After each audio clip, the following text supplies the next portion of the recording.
Hello, I believe we are live. Can anybody hear me? Yokefolk.com, hello! That's a big hello in caps. Can you hear me? Can everybody hear me okay? Is this all working?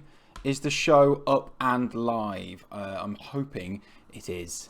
I can see some comments. We can hear you. Fantastic. Awesome, Yokefolk. Thank you. Thank you for confirming. It's always good to confirm because otherwise I will just carry on speaking for like 10 minutes. And it will be terrible. And then I'll have to do it all again. But no worries, I can have to do it one time now. So, hello everyone. Thank you for tuning into our stream and welcome to hashtag Love Video Games, which is the show that is not so direct from the National Videogame Museum in Sheffield. So my name is Connor and I'm going to be your host as I guide you through tonight's show. Oh, I've got so many people in the comments. Demon Tomato Dave, we hear you, we see you, level's good. Thank you, Demon Tomato. Nathan, hi Nathan. Hi Leah, hi Dragon1967. Welcome to the stream as well. So what's going to happen on tonight's stream? Hello. Tonight on tonight's kind of live show, we're going to be starting with a deep dive into one of the star exhibits at the museum, which is called Platform 14, which I'll show you a picture of in a minute. Platform 14 is all about this phenomenon of porting video games. So kind of taking a video game and making sure it works on lots of different kind of platforms and hardware. In this case, it's the legendary Donkey Kong. So I'm going to be talking a little bit about that there. Then we're going to have another video from our resident video game expert, Dr. James Newman, who's going to be talking about video game preservation and how we preserve video games through a concept he calls bit rot that you may have heard of before. And then finally, we are going to be welcoming some very, very special guests. The Oliver twins are going to be on this stream for a live interview at about 7:30. So if you do have any questions for Andrew and Philip, please do pop them down in the comments, and I'm sure to try and ask them. But before we get on with all of that kind of stuff to kind of squeeze through, I'm going to be going really, really quickly. I just wanted to quickly throw back to last week's stream. So last week's stream, I gave you a virtual tour of the museum. And I did it via kind of photos and some video footage we have of the museum. But considering we're a video game museum, right, wouldn't it be actually cool to visit it inside a video game? Okay, so what I'm about to show you is something that's really exciting. So this, hopefully that video is working there, is a model of our museum that was made in Unity, in the 3D game model engine. This was made by, I need to kind of get all the details up, so I can make sure to kind of, whoopsie daisy, link to the correct art station as well. I should have really prepared all this, shouldn't I? This is kind of so this is Adam Waters. So I believe Adam Waters Art Station. If you search that into Google, you should find some of his models here as well. This is a kind of 3D model of when we first opened, the museum first opened back in November 2018. And he's made 3D models of everything in the museum, including some kind of really arcade cabinets. We've got a few of our kind of CRT TVs there as well, and even the big Sonic statue. I thought it was fantastic, and definitely go have a look on his art station there as well. It's really cool. But anyway, we'll come on to that. Like I said, I've got a lot to speed through before we get to our interview later on, our exciting interview later on in the stream. Right. So yes, so what did I want to talk about to start on today's show? I wanted to talk about this, which is Platform 14, right up here. So Platform 14 is one of our kind of big star exhibits, and it is designed to explore this phenomenon of converting, or rather porting, a video game. So the exhibit itself allows visitors to look at what is lost and what is gained as the potential same game is converted and remade for a new platform.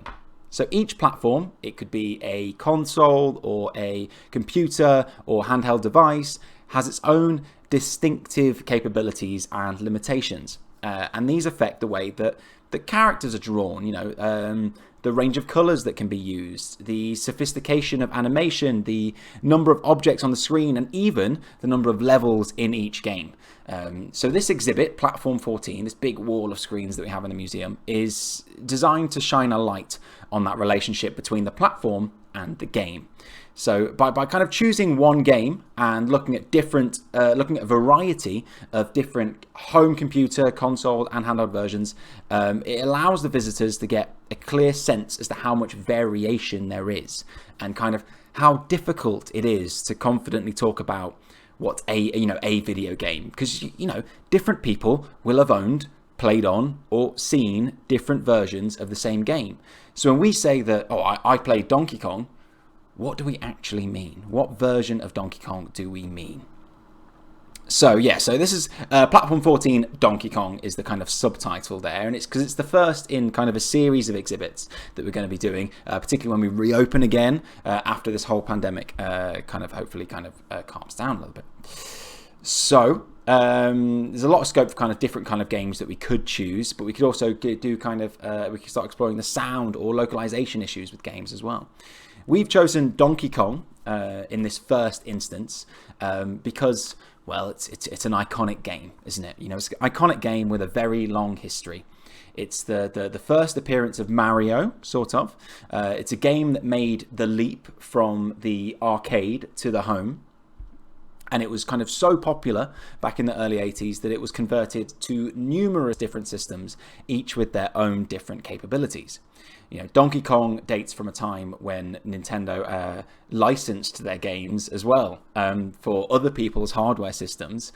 And it speaks to a time when there were dozens of different computers and consoles on the market.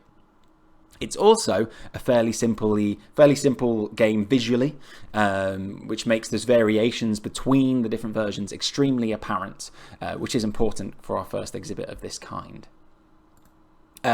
However, if we were doing a different game for Platform 14, which we will do in the future, what would you choose, those that are still in the chat? What game do you think has the most broadest amount of ports, or would you like to see different kind of variations between the two? A couple that spring to mind to me would be Tetris. For one, I would love to see I really love the newer versions of Tetris, like Tetris 99 or even Tetris Effect, or even like 3D Tetris, and kind of seeing how all these different versions of Tetris are ported. I think that'd be awesome. Doom as well. Doom can run on anything, right? So there must be lots of different kind of ports of that. Maybe we should get like a fridge. Sonic the Hedgehog, the original. Yes, that's some fascinating ports, particularly with the idea of obviously the PAL version and the NTSC version and the Japanese version being kind of running at totally different speeds as well. That would be a really cool one to see, actually, Sonic the Hedgehog. So, anyway, let's talk about kind of what different versions of Donkey Kong we have on this big wall here. We had when we were open. We'll have a look at some of the different ones, and we'll have an explore of the histories of those as well. Let's have a look. Okay, so the first port, if you're going to be looking at ports of Donkey Kong, the first port that you really need to consider, obviously, is, well, it's not a port, is it? It's the original, the arcade original. So DK, if you didn't know, Donkey Kong was developed in 1981. It was directed by the now legendary Shigeru Miyamoto, and it was produced by the equally as legendary Gunpei Yokoi. So originally, this version of Donkey Kong was designed as a way to reuse reuse old radar scope arcade cabinets when people lost interest in that game, in radar scope. Radar Scope wasn't a massively successful game, so arcade owners were coming back to Nintendo and saying, "Oh, we would like a different game. This game is just not making the money like others did." Miyamoto was entrusted with that task of kind of repurposing these Radar Scope cabinets, and he actually initially wanted to make a Popeye game, but Nintendo were unable to get the licenses to use the Popeye characters. So instead, Miyamoto picked up his pen and he created Donkey Kong, Princess Peach, and Mario.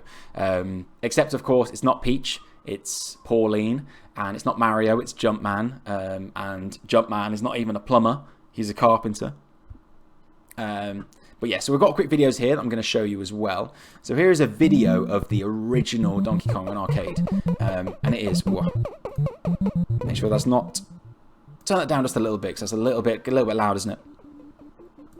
Whoopsie daisy. I've skipped it now. But anyway, that is Donkey Kong. It's a very kind of vibrant game. There's lots of kind of brilliant colours coming out of it. There's some fantastic pixel art as well.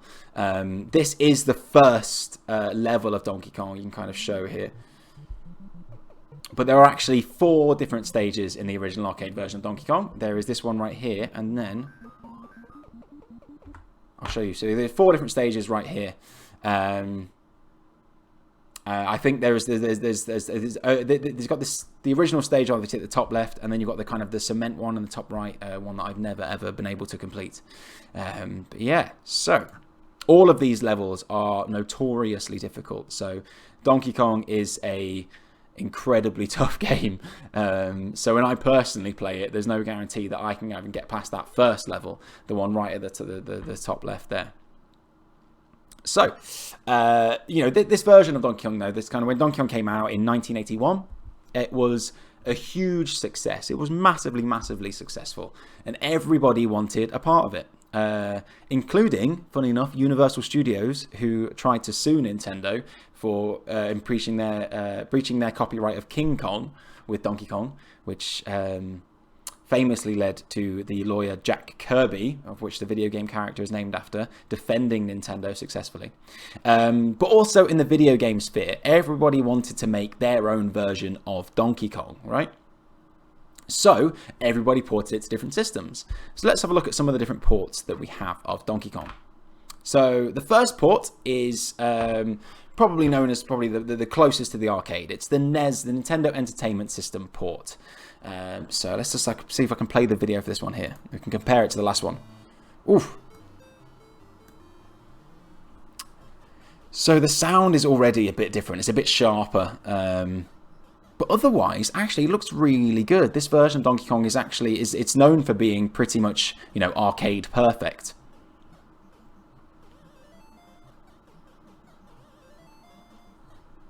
So this was, this was obviously for the Nintendo developed this port by themselves as well.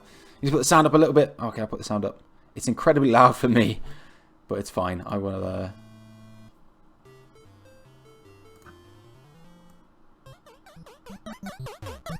There we go. You might be able to hear it now. The sound is ever so slightly different. It's slightly sharper sound on this version, on the NES version, whereas the arcade one's slightly duller. So this version of Donkey Kong as well, importantly, actually misses all the levels. There we go.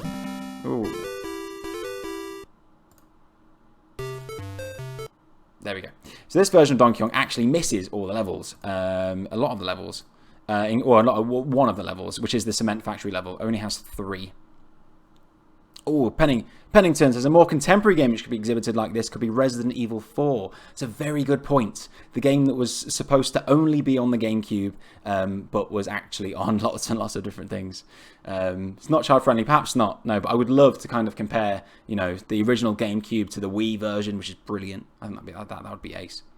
So yeah, funnily enough about this version of Donkey Kong, the NES version, it actually came out in Japan in 1983, but it wasn't brought over to Europe and the USA until 1986, 5 years after the game came out in arcade. And by that time, there were lots of different Donkey Kong games on the market for lots of different systems. One version of Donkey Kong, one of those systems, was for the Atari 2600.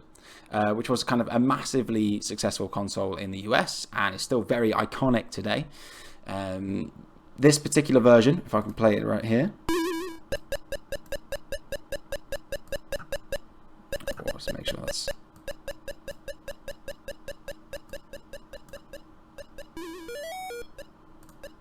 So yeah, so this particular version is obviously a bit of a downgrade from the NES version there, but it's still a great version. It still plays like Donkey Kong, importantly.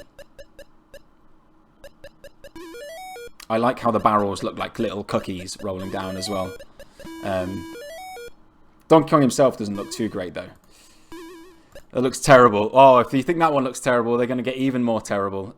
Funnily enough, though, this version, yeah, it wasn't the best, and it was made to rumor has it was made to be a bit rubbish as well. So this particular version was created by Coleco. And Coleco also had their own console, the ColecoVision, which was actually a competitor to Atari. So rumour has it that they purposefully made the Atari 2600 version of Donkey Kong bad, so that people would, buy the Coleco version to play that game instead. Jumpman is giant compared to the size of he's nearly what 2/3 of the size of Donkey Kong. So yeah, so Coleco made this version pretty rubbish, so that the next version we're going to have on the list, the ColecoVision, was made to look better. So, I mean, as you can see, it's already so much better, right? So graphically, it's better. It's got the soundtrack on the back, on behind as well. Instantly looks better.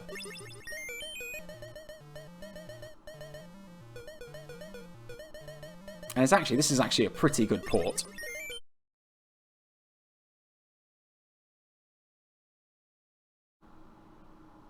Yes, we're online. Okay, I've got confirmation that we are online. There is chat. I cannot see the chat because it seems to be not connecting. Let me see if I can get it working again. But I'm going to kind of carry on. I apologise for those that going down. Apparently, Virgin Media has been having issues all evening across the country. So it looks like we have been hit by that, unfortunately. But we're back up and we're working again. So, finally, ZX Spectrum. That's what I wanted to talk about. Here we go. So the ZX Spectrum version of Donkey Kong is quite iconically ZX Spectrum. You can tell by its colour palette. Interesting though, this version of Donkey Kong was released at the same time as the NES version, 1986. So quite a while after the ZX Spectrum came out as well. It was actually, I think according to Crash Magazine, they said it was at the time they said it was a competent conversion of an ancient arcade game with simple and garish graphics. I'll show a bit of it here.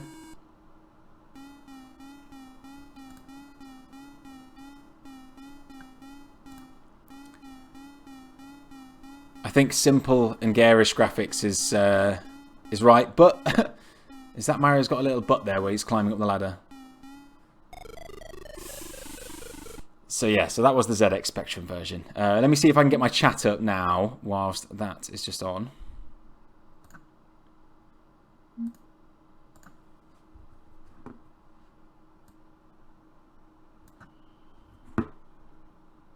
We are here. I can see pictures of the chat, but I cannot see the chat. But someone is monitoring the chat and sending me pictures. So if you do have, like I said, if you do have any questions for the Oliver Twins, you can still send them on there, and I will try to get my chat up and working again. For now, though, I'm just going to kind of carry on. I can't show you the Specky version without showing you the C64, the Commodore 64 version of Donkey Kong as well. So there are actually two versions of Donkey Kong that were released for the Commodore 64. This is the earlier version, which was released by Atari Soft. There was a later version that was released alongside the ZX Spectrum version, published by Ocean Software in 1986. This one was the earlier version, though, and it's actually a pretty good port. I was quite impressed with this port, I must admit. The colours are quite good. Yes, they're a little bit dull, as C64 games are always known for. But I think it looks pretty good. It's a little bit slow.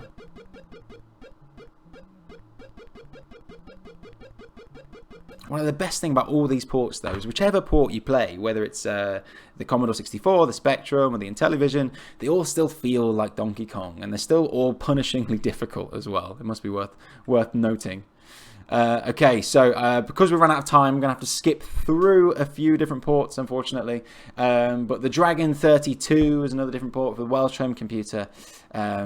This one, I think, actually is called... This is actually a game that was called Donkey Kong initially, but was not endorsed in any way by Nintendo. So they had to change their name to The King. So this is a game that's called The King. But I've skipped through that. There's the Game Boy version. The Game Boy version of Donkey Kong was released in 1994. It's now commonly referred to as DK94.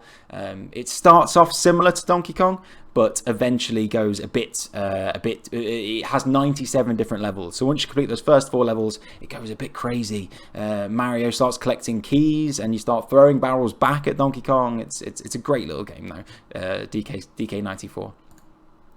And the Game & Watch version. So this was released a year after the arcade version and was designed by Shigeru Miyamoto himself as well. It's a very, very low-tech version of Donkey Kong, that one. And then quickly wanted to chat about this one as well. So this is Donkey Kong Pauline Edition. So essentially, it's worth noting that all of these videos that we've seen of the different kind of versions of Donkey Kong are running off of emulators, so software that replicates the hardware. We'll probably have to talk about emulators at another time, but they're fantastic for preserving games and kind of looking at games as well. But this version of Donkey Kong you can see on the top left there is actually it's called Donkey Kong Pauline Edition and was made by a guy called Mike Meeker back in 2013 when he was playing the original Donkey Kong with his daughter, and his daughter said, "Oh, why do I have to play as Mario? Why can't I play as the princess, as Pauline?" So Mike essentially played around with the emulator and was able to swap the sprites of Mario and Pauline. So you play as Pauline there, running up and saving Mario. Okay, so that is Platform 14. So I do apologise for going down in the middle of that. Thank you all for kind of tuning in. Yeah, I think it's all kind of fixed itself though. I'm going to try and fix the comments in a minute as well. Next up though, we do have another explainer by Dr James Newman to give you an insight into what the museum is thinking and considering when we are preserving video games. So last week we had a look at ideas as to what a video game is, and this week we're going to be looking at what a video game is made out of, and more specifically ideas around this notion of bit rot. And then once it's finished, we'll be back with an interview with the Oliver twins. Okay. Hello and welcome to this second National Videogame Museum explainer. Now in this explainer, we're going to be thinking about one of the greatest challenges faced by people doing games history or working with games in museums. And it's a challenge that almost all of us, whether we're consumers or collectors or players, will probably have experienced at some point in our lives. And that is bit rot. Now, okay, that's perhaps not a term that we'll have heard or used much before, but we'll definitely have seen and felt the effects of it. And it's one of the most significant factors contributing to video games disappearing. Now hold on a second, video games are disappearing?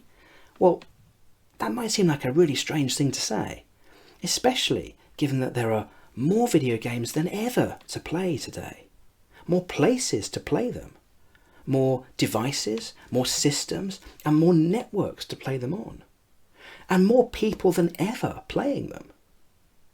But despite all that, the simple fact is that video games are disappearing, and at an alarming rate. So okay, let's think about what we mean by disappearing.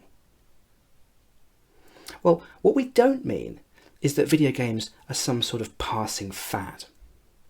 They're not going to suddenly go out of fashion overnight.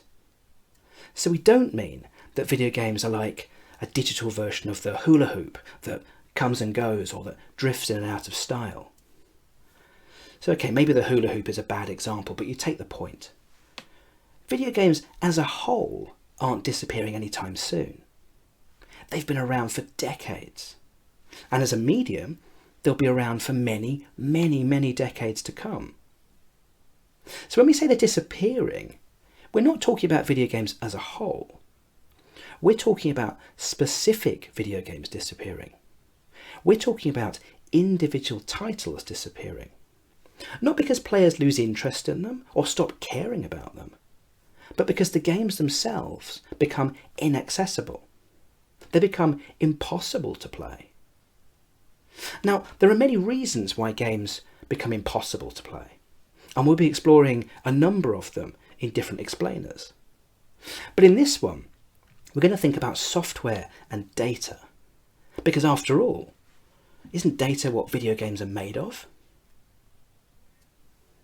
Now, although we use, process and generate huge amounts of data, we might not think about it and what it really is that often. And when we do, it's tempting to think about it as just a series of zeros and ones, bits and bytes that are somehow floating in a huge digital netherworld. And we've all read or watched or played enough science fiction to get the feeling that data is almost weightless, immaterial and ethereal. And in recent years, we've heard a lot about data being stored in the cloud. And what could be more weightless, airy and ethereal than a cloud? So our photos, our documents, our movies, and even the games we play, they're all up there in the cloud. But where exactly is up there? Perhaps the question we really need to ask is not what is data, but where is it? Where are our photos, our documents, our movies? Where are our games really stored? Well, ultimately the answer to that is that all those data are really stored right down here on the ground. They're stored on hard drives. So for all that imagery of clouds, our data are stored on physical media, on things, just like they always have been. The cloud is really just lots and lots and lots and lots of hard drives, lots of physical media with data stored on them. And of course, hard drives, like all physical media, don't last forever. Eventually, they stop working. And unless you have backups, the data stored on those media are lost. They disappear forever. And the same is true for the backups, because they're stored on physical media too. And the backups of the backups, and the backups of those backups. So the fact that physical storage media don't last forever is a really big problem. And it's a problem for those of us who love video games, because the history of video games is really the history of different physical storage media. So over the years, we've seen games distributed on cartridges, on cassette tapes, and on floppy disks of all shapes and sizes. And each different storage format brings its own advantages in terms of speed or convenience or cost. But each one also has its own set of limitations and problems. But above all, none of them will last forever. So let's take a look at just a few of those different video game storage media. So here's a cartridge. It's a cartridge for the Nintendo Entertainment System, the NES. And as you can see from the label, this is a Metroid cartridge.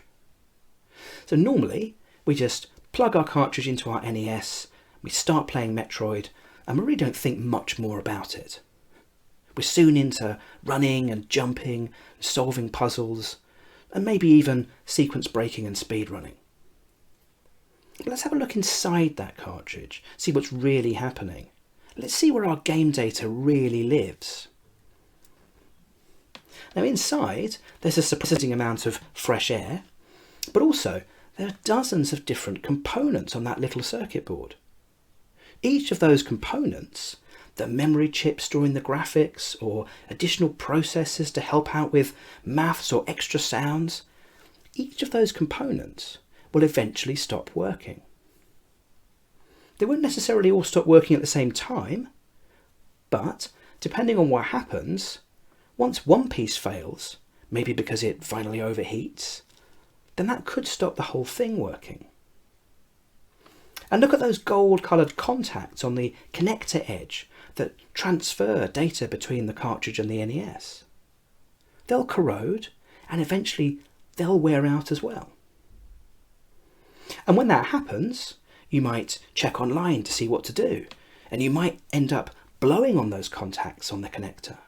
And that might work, but you'll also be blowing tiny particles of moisture onto the contacts, which will actually speed up the process of oxidization, which just makes things worse in the long run. So the unavoidable truth is that these cartridges will eventually stop working. Many already have. So it might not be tomorrow, it might not be this year, or even next year, but one day all of them will stop working. Because this is true of all physical media. They don't last forever, and I'm sure we've all experienced this. There can't be many people who've used a cassette for games or music that haven't had this happen to them. And there's not much chance of getting our data back from this tangled mess. But one surprising thing is that even though we might think of tapes or floppy disks as being almost unimaginably fragile, the worst offenders are actually optical media. So that's CDs, DVDs and Blu-rays. So what's the problem with optical media then? Well, most obviously, discs get scratched. And there comes a point where they get scratched so badly that they can't be read anymore. But even if you put the discs neatly in their boxes and shelve them in alphabetical order, that doesn't solve all the problems. Optical media can develop what's called a bloom or a bronzing effect, where the readable surface of the disc corrodes and eventually becomes unreadable. Now, in rare occasions, this can even happen because of an interaction between the surface of the disc and the ink that's used to print the cover or the instruction book that the game was packaged with. So you might console yourself by thinking that keeping your CDs and DVDs in their boxes, all neatly organised and not just strewn around the floor, might actually have been a bad thing to do. But to get a sense of the problem, just think about the range of consoles and computers that have made use of optical media over the years. So that's all the PlayStations, all the Xboxes, the Wii U, all those home computers, and even some arcade cabinets. And think about all the demos of software distributed on CDs attached to magazines, or the games developed and shared among friends that were never officially released.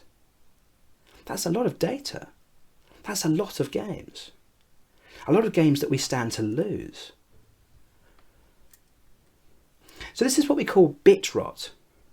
The data literally rots away, bit by bit, on these physical media as they deteriorate, degrade, and eventually fail.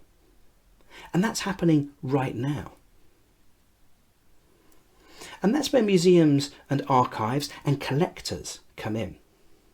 So we need to work out how to deal with all these fragile storage media, because each different format brings its own set of challenges, and each format requires its own set of techniques. Now, sometimes this work will focus on extracting and backing up data from copies of games collected by museums and archives, and sometimes it'll involve working with creators, developers, publishers to find the original code. But whatever the approach, this is an urgent problem. And the sheer range of different storage media means that there are a host of challenges to overcome. So it's essential that we take action, and it's essential that we all work together to make sure we don't let games slip through the net and disappear forever. Now, you can find out more about what we're doing at the National Videogame Museum at thenvm.org, and also find out about how to get involved in helping save video games for everyone, forever.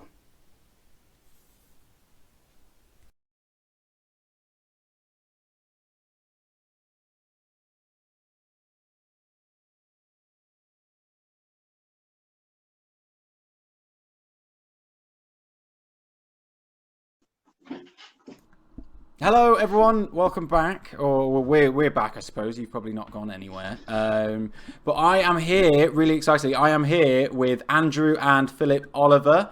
Hello, both. How are you? Fine, thank you. Hi, Connor. Hello. Hello, Andrew. Thank you so much for joining me this evening. I don't think you really do need much of an introduction, but would you mind just kind of introducing yourselves and explaining kind of what it is you Andrew, do? do you want to go first? Okay, well, I'm Andrew Oliver. And I'm Philip Oliver. And together we're known as the Oliver Twins. You know, do all that thing. There is an incredible lag on this. I'm sorry. Hopefully this it's fun. It's a bit of a fun lag, and it's not too much of a problem for you, Andrew. Okay, no worries. Let's just go for Hope it. not. But yeah, so how have you both been holding up in isolation over the past month or so? Absolutely Yep. fine. We count our blessings, really. I mean, we haven't got staff like we always used to have in the past that we're responsible for, making sure that they're either busy or able to work or not able to work or anything else. We did have an office that we were using up until about Christmas, but then we decided that it was only sort of each other that we were meeting there, and we were quite happy just using Skype calls and phone calls and emails to each other. So we decided to give that up and start working from home back over Christmas. Okay. Yeah. Oh wow. Okay. Yeah, so it hasn't been too bad. Convenient. Yeah.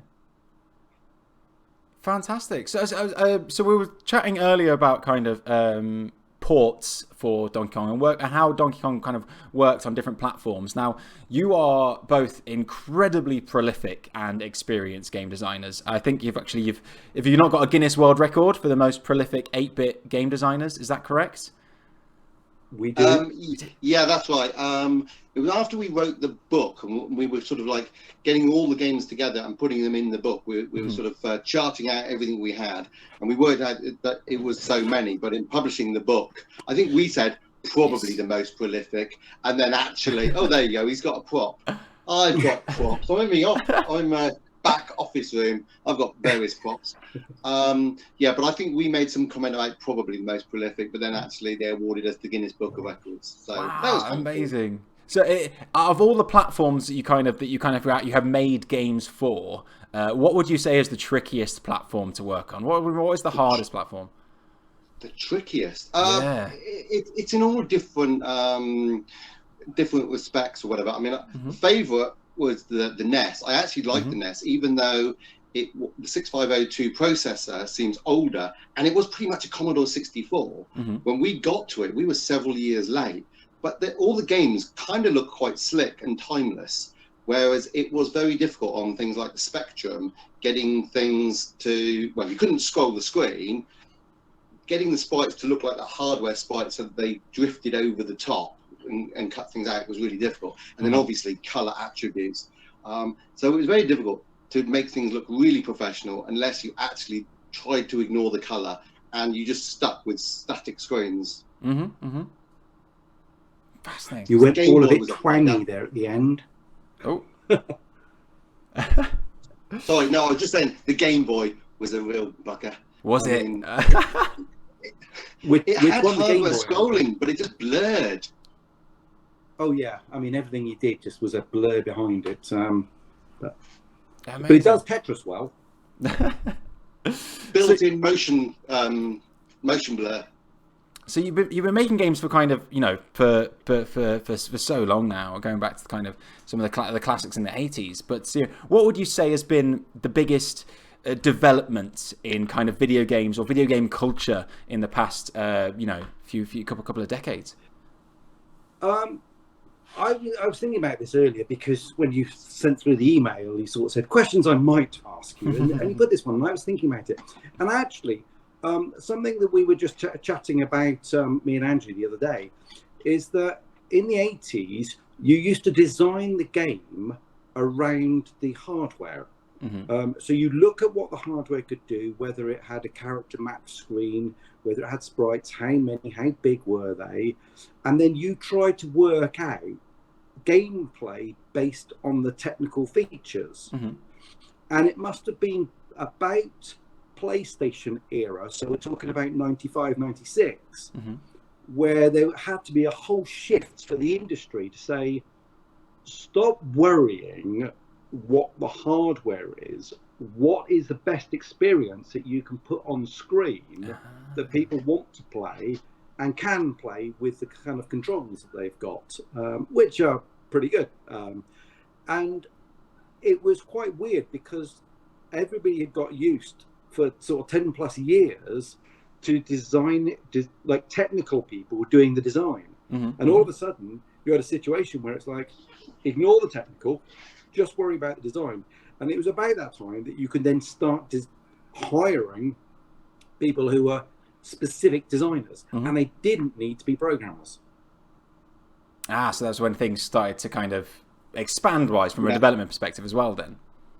Yeah, I mean, well, I'm writing an article about war games on the PlayStation that I wrote, but up to that point, you had always thought, well, I can scroll the screen, I can have this many sprites, and then you start to try and design a game. Whereas with the PlayStation, it was like, well, I can throw around loads of three-dimensional models.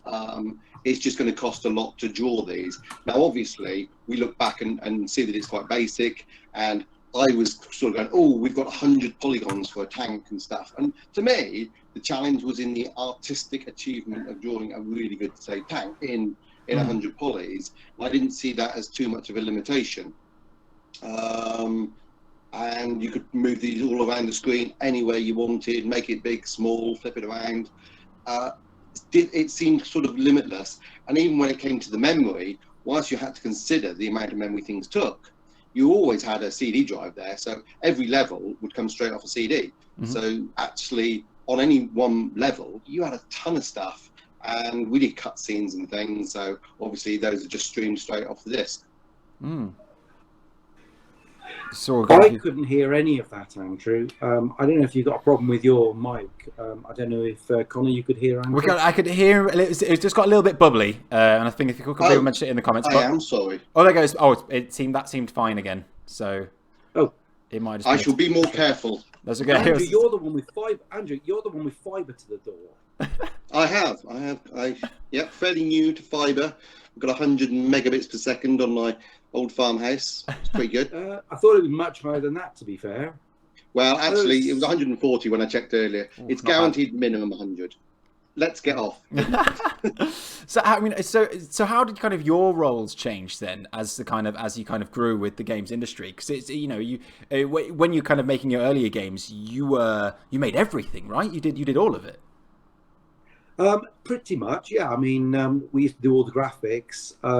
Halfway through, well, we very rarely did sound. We didn't need to do sound. Things like spectrums virtually didn't exist. No, we used to use a guy called David Whittaker used to do some great tracks, and we'd give him like 2 or 3K and say, try and give us a music driver that plays a music track within like 3K. It was ridiculous. But actually, they came back and people say that they quite like some of the music, which is quite incredible, frankly, considering the way it was done. An interesting secret about those music tracks is that quite often he didn't even know what the game was. He just said, oh, I've got this fun little tune. Will this fit a game? And we just took it and put it in. And it's not that he'd seen the game or knew what it was, whether it was an action game, a puzzle game, an adventure. It was just, here's another little tune. Amazing. And we go, yeah, okay, we'll stick that in. But there is a kind of and by the way, scene. we are talking about, when we say K, we mean of memory. Yes. So 1,024 bytes of memory, so 3K, not money. I think he was paid about £200 for each tune, I believe. Yeah. But that changed from 8-bit to 16-bit. Well, it would have changed. So on the 8-bit computers, we were confident doing everything ourselves apart from that sound. But it was actually what stopped us going straight to the ST and Amiga was, first thing is like, oh, we need to be able to draw, because obviously there were quite high-res graphics with lots of colors, and that sort of scared us off. But then actually, from a business perspective, when we were looking at what games were possible on the ST and Amiga, we sort of went to see our friends and people at Codemasters, and they were showing us all these games, and they always just opened a disc box and just said, well, what games do you want to see? We've got them all. And it's like, what do you mean you got them all? And it's like, well, we just copy all the discs. And it's like, well, and we were just like, well, that's just no good if everyone's going to copy. So we actually didn't go onto the ST and Amiga ourselves because we need artists. But then we realized that everyone's copying everything, and the piracy was a problem. So we stuck on the Spectrum and Amstrad for another couple of years. But then actually we saw the Nintendo come out with its success and thought, oh, we can write Nintendo and there doesn't seem to be any piracy. Full price games is quite high, there's decent profit margin. So we went down that line, but then we did start to say, well, we need to start to employ artists. So actually we had some artists working with us on the 8-bit NES. Well, I think so. Obviously, you did kind of grew very quickly with your kind of stratospheric success from a young age. And I was in Leamington Spa the other day. Before lockdown. I was going to say, you shouldn't have been. You're supposed to be in lockdown. So, but Leamington Spa is kind of it's probably the biggest hub for video game development in the UK. And chatting to some of the people there, they kind of put that down to your success. Is that right? It was Codemasters and us, and the whole the rise of the sort of, we wrote a lot of the Codemasters games, and Codemasters were very successful. Lots of people aspired to wanting sort of more best-selling games, and Codemasters were very open and inviting, and it seemed an easy way in. I think that people saw that Activision or EA at the time were very difficult foreign companies like American to get into, whereas here's a British company doing really well in the Midlands. You can drive to them. They were very approachable people, and people said, well, we think we can sort of like write games like the Olivers. And they set up quite an interesting scheme in the fact they had a farmhouse with barns, and the idea was they owned it, and as they were successful they would convert the barns into offices, which actually over time has gone bigger and bigger and bigger. And yeah, it was very successful, and they allowed people to sort of come in. But people were not paid, all the developers at that point were not paid on wages. They were just, you can use offices, you can work with alongside everyone, and we'll pay you royalties. So we all just worked together. And that was really nice. Well, let me surprise. Oh, no, it seemed to come through okay on my end. So hopefully that we have a few. We still. Philip knows what I was going to say anyway. He'll be fine. Do I? So yokefolk.com just commented to say that Codemasters has an address that you could send stuff to them in the back of a cassette if you had something to show. So you just got to send your game in. So is that how you made your break? It was the time of demo tapes. I couldn't hear you tapes. properly, Connor. Oh no. Oh, Philip's losing it. Well, I'll talk while Philip tries to work this one out. But it was a time of demo tapes. You hear of like the pop stars and stuff. They would put demo tapes together and send them off to publishers. But it literally was the same. It was like you made a game at home, you saved it out onto a cassette, and then you sent it to places. And you just tried to find the address of the British companies. I mean, it was too much to try to find Activision in California, but any of the UK ones, you just try and work out. And the magazines would sometimes print the addresses. And as you say, Codemasters actually printed the address in the back of the inlay, which had two effects. One, it meant any aspiring game programmer, designer, maker could just write to them and said, here's my game demo. But it also meant they got loads of fan mail, which was kind of funny because Dizzy used to get tons and tons of fan mail. Yeah. And it was quite funny because all the letters started the same. I love your game, like Treasure Island Dizzy, but... And it was always a case of, they'd compliments, but I'm stuck. I've got the rope, I'm in the tree house, I can't work out what to do with the spanner. And it was quite funny. Amazing. I'm going to answer one of the questions. I'm going to answer one of the questions on the Twitch stream. Yep. About the digitized voices. Basically, I think quite often I was doing all the bits around the sides, and most of the voices are probably me, but occasionally I'd kind of hold this very, very cheap microphone to Andrew and go, can you have a go? Just say three. 3. And we basically listened to it back and go, yeah, let's try it again. Let's try it mine. Right. And we just do it over and over again until we get a good recording. But the actual question said, well, who did Championship Jet Ski Simulator? And that was actually Melody White. That was the girlfriend of a friend who'd got some jet skis. Well, his dad had the jet skis, but we actually went jet skiing with him, and he'd take his girlfriend along. And that's how we learned to jet ski, and that's why we wrote Jet Bike Simulator originally, and then Jet Ski Simulator was released shortly afterwards, which is basically a compacted version. But we re-recorded all the voices, partly because we wanted to sort of make sure it didn't say Jet Bike Simulator. We have to go Jet Ski Simulator. But we actually thought it would be quite interesting to redo all the voices with a female voice. Oh, I guess the other voice was our mum in Maid Marian, because we tried both being Maid Marian. Help me, Robin! But it didn't. We couldn't pull it off. So, the other thing is jet bike and jet ski. We were always conscious. I mean, these are the days before internet, and you hear rumours of sort of people getting in trouble with copyright and copying things and using trademarks and stuff. And it did seem at that point that jet ski was a thing that was always Kawasaki, and it was the Kawasaki jet ski, and we were like really nervous that Kawasaki would come after us.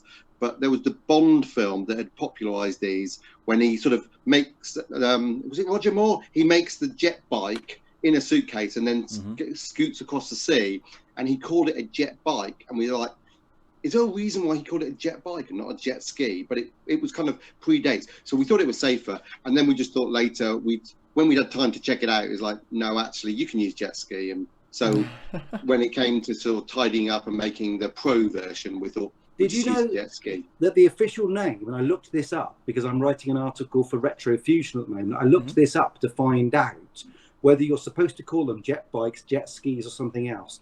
The official collective term, because there's also wave runners, the official collective term is personal watercraft, PWCs. So it should have been called That's very catchy. Watercraft Simulator. It's perhaps not as catchy, but definitely more accurate.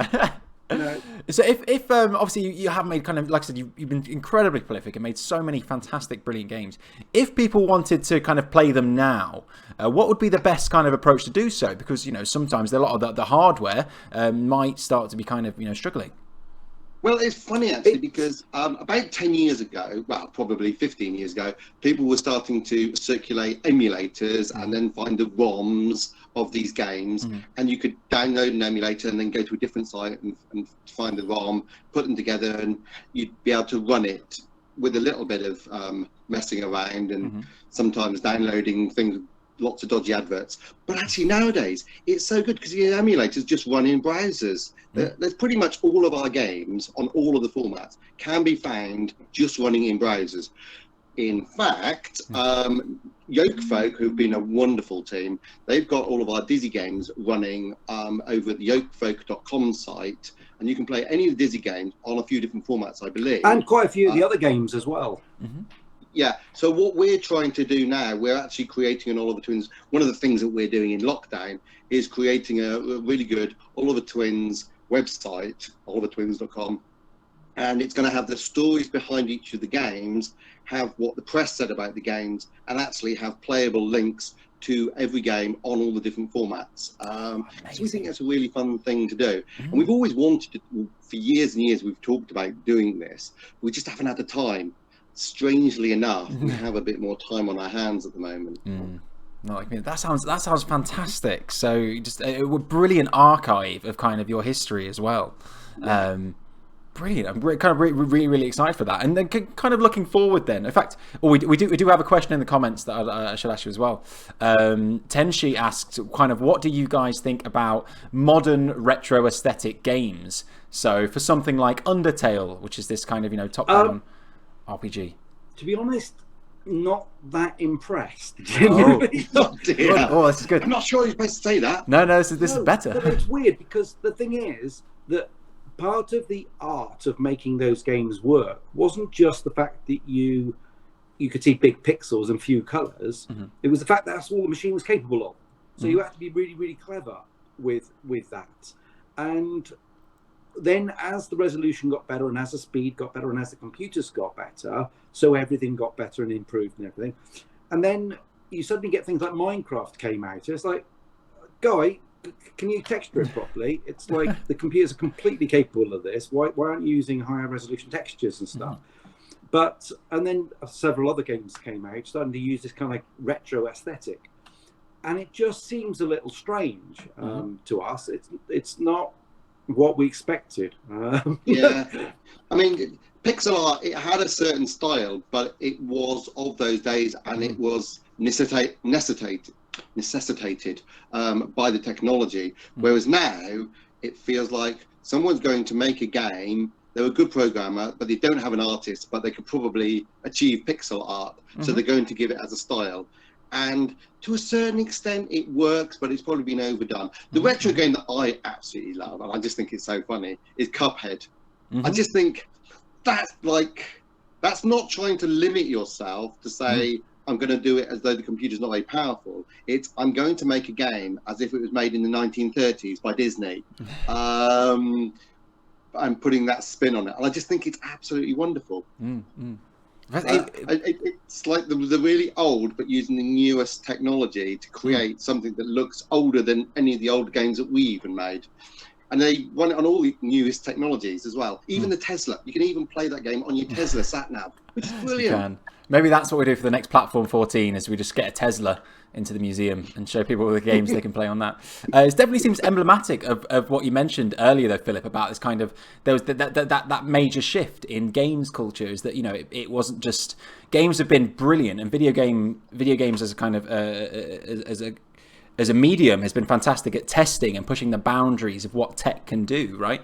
You know, video games have always tested these kind of consoles to their limits.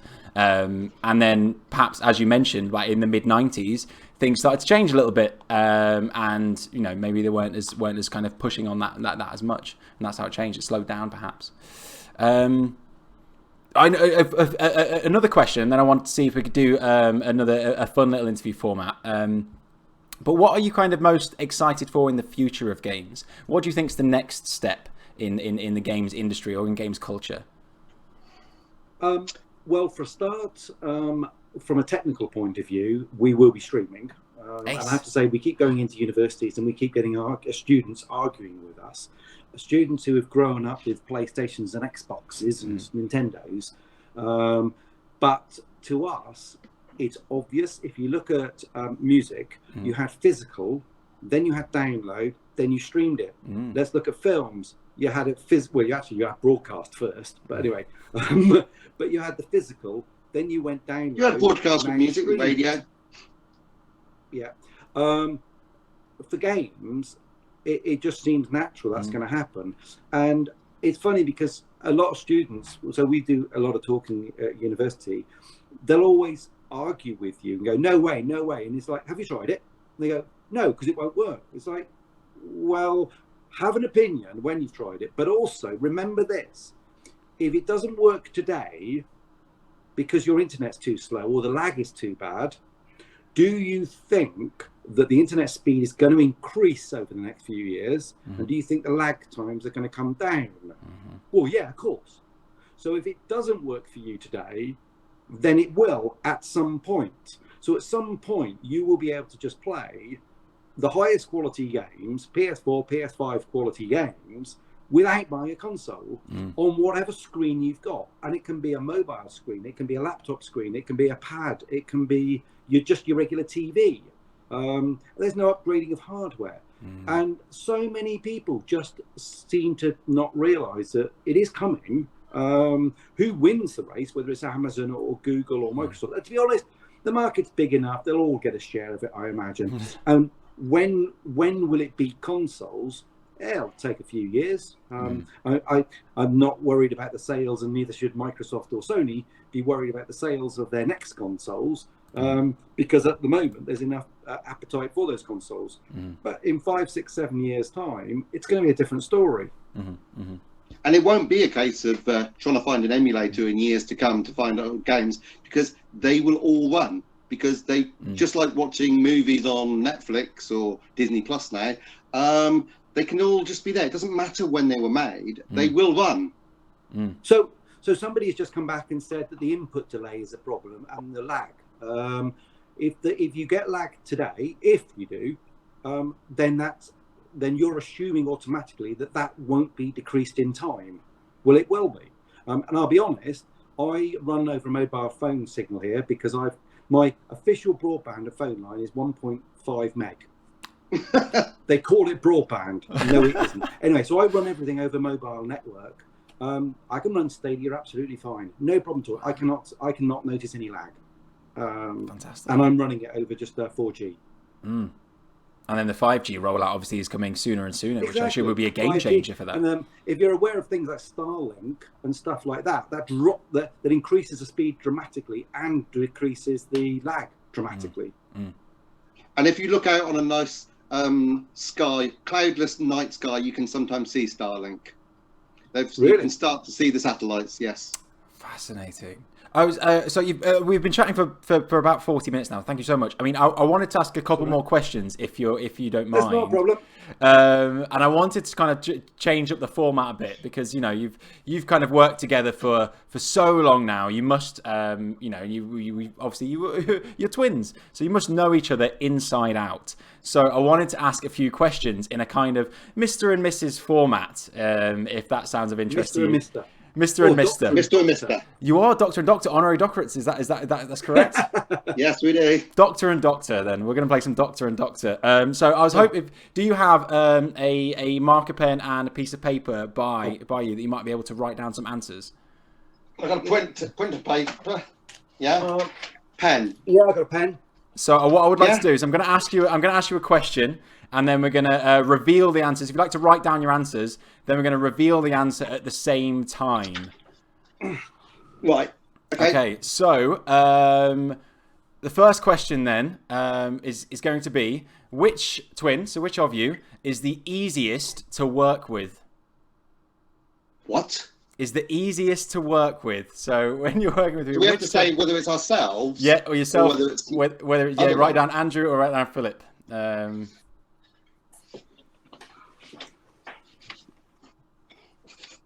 Shall we reveal? We'll reveal in just a second. Wait for Andrew to write his answer. If you're ready. Okay, we'd like to reveal in 3, 2, 1. Which twin is easiest to work with? Andrew! Oh, you're both correct. Yay! You both said Andrew. Okay, is there any reason behind that, Philip? I'm a bit too opinionated sometimes. Fantastic. Okay. I mean, Philip, when we've been running Blitz games and everything else, Philip is always more the boss type, and he's more the foreman, telling people what to do, and the manager. Okay. And I used to just put my head down and get on with work. And very often, Philip would come over and look over my work and say, "Oh no, you want to redo that or do this?" And it's like, "Yeah, fine." Okay. So. Okay. Do you want another one? Would you like another question? Come on. Okay. So, who is the better programmer? Oh, come on. Is that an 3, easy one? 2, 1. Who's the better programmer? Go on, Andrew. Go on then. Yeah. Andrew again. That seemed quite an easy one to answer, right? That was a bit too easy. That one. I used to do I was always the 100% programmer. Philip was the manager of other things and did a lot of gameplay, maps, graphics, but then he'd organise as we went further in employing people and stuff. He'd look after all of that stuff. I carried on the jack programming. of all trade, master of none.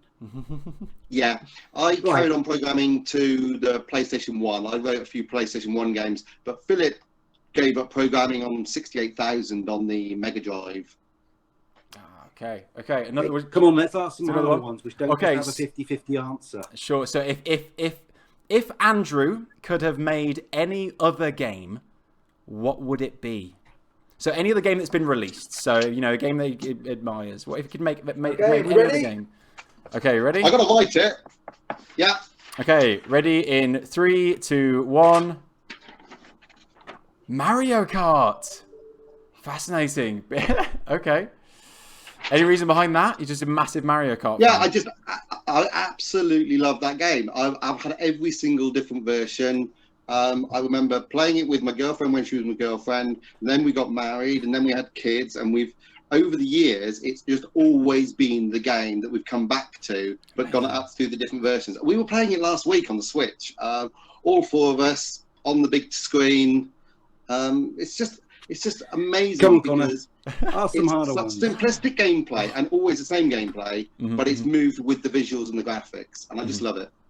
Okay. Come on, Connor, ask some hard ones. Okay, I'm starting to run out. If Philip could only play one game for the rest of his life, what would it be? I suppose that's quite similar, isn't it? But if you could only play one game for the rest of his life. One game for the rest of my life? Yeah. Jeez. What would it be?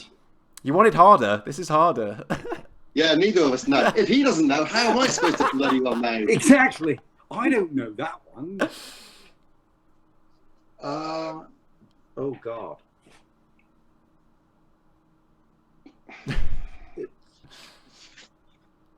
Okay, I'm just going to guess at one, but this is just random, almost random. If I gave a clue to what I was thinking, does it still have to be available? Yeah. Well, no, not necessarily. No, I suppose Okay, not. not available. It's a dream. It's Not you know, available. What's he thinking? I don't know what that means. What's he thinking? I'm ready. By the way, if anyone has any of these questions in the comments, please throw them in the comments. We're happy to ask them. 3, Okay, ready? 2, 1. Let's see them. Sky Saga. Amazing. So, Okay. I think there's a story behind Sky Saga, is there not? I think. Philip, I'll let you do the story. Oh, so unfortunately, we were working on Sky Saga, which is a game design that we came up with in about 2011. Took a while to find a publisher, and it was basically, what would you get if you crossed sort of Minecraft with Zelda, and you had sort of Pixar-style graphics? And we came up with the game design for Sky Saga.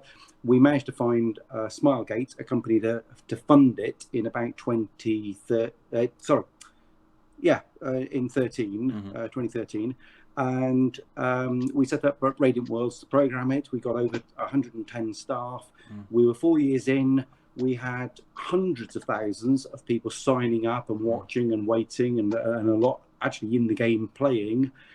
And then one day I went into a meeting and they said that it was always in like a alpha mode and a beta mode. And at some point they had to switch it to a real live game and a monetization system. And I went into a meeting one day and they basically said, we've just had an email overnight. We'd like to put the game on hold. And with that, the servers were turned off and the game pretty much cancelled. It cancelled with us. And that was the end of Sky Saga. Don't really know why. That is gutting. That is absolutely. Yeah, that's and horrible. it was coming on so nicely. It was beautiful. It did. And by the way, I've seen I can't actually see Andrew's screen properly. What did he write? Oh no, Andrew wrote Sky Saga. You got it right. Yeah.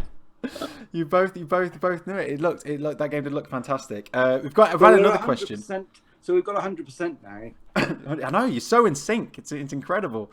Okay, so how about this? So, but if I have to do an answer to one, I do want to know one that he actually knows the answer to that I've got to guess. Because if he doesn't know, because without that sort of one thing about is it still available, it was a bit hard. Okay, I could try this one then. So I'm going to taking Wobbit's question as a inspiration. What is Philip's least favourite game that he made? Oh, least favourite. Least favourite game that you've made. Okay, we're not supposed to promote the ones we don't like, but anyway. Okay. Oh gosh, I don't like. I've got one. Well. Just write something. What we're going 8-bit era, are we? I think so. 80s, okay. Come on, a game that's not great. We've written a few of them. Oh yeah, okay.